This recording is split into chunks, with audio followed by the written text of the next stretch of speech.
पैशाचं ही गाडीची काही गरज होती का आता? काय का आता म्हणजे काही चुकीचं बोलले का मी? जे आहे ते बोलले. परत ना तुझं तोंड उघडू नकोस तू, शिवून ठेव. पुन्हा जसं काय बोललीस ना तो जीभ हासडीन तुझी. काय का आता काही चांगलं सांगायला गेलं तरी तुम्ही मलाच वरडा.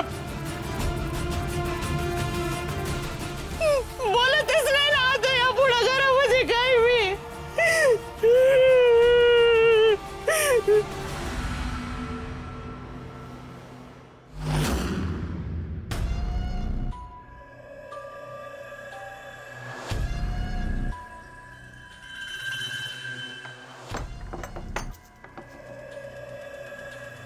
तुम्ही ते पैसे देऊन का नाही टाकत आहे?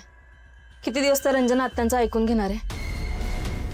लालेजी तुम्ही लक्ष देऊ नका बरं त्यांच्याकडे, त्यांचा स्वभावच तसा आहे. ते काही असू द्या, पण त्यांनी तुमच्याशी अशा भाषेत बोललेलं मला नाही आवडणार.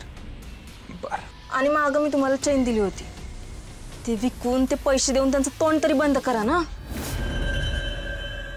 अरे हो की, या माधुरीच्या पैशाच्या नादात मी सोन्याच्या चेनचं विसरूनच गेलो होतो. काय बोलतीये मी? ती चैन अजून विकली का नाहीये? अहो लालीजी, तुमची वस्तू आहे ती, अशी कशी ऐकायची? ती काय मला पटत नाही. एक नवरा म्हणून माझं. तुम्ही काय मला फसवून जबरदस्ती करून घेतली का ती? मी स्वतःहूनच दिली ना तुम्हाला.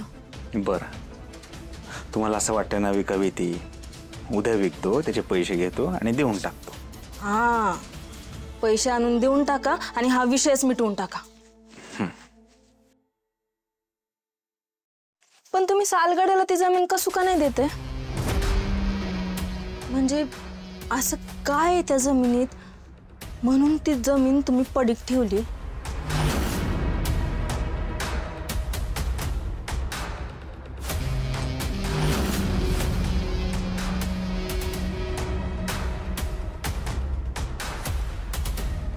लालीजी, समजा मला तुमच्यासोबत संसार करायला वेळ नाही आणि दुसराच एक माणूस आहे त्याला वेळ आहे.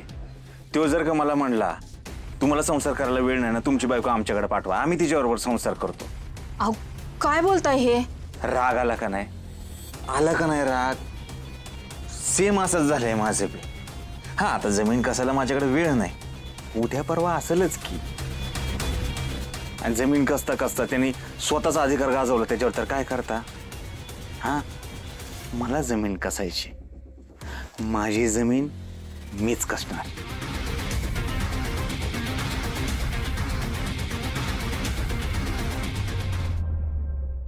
नंतर एक पोरगी आली एकदम धीट, आणि ती व्यक्ती म्हणजे अहिल्या वेसकर.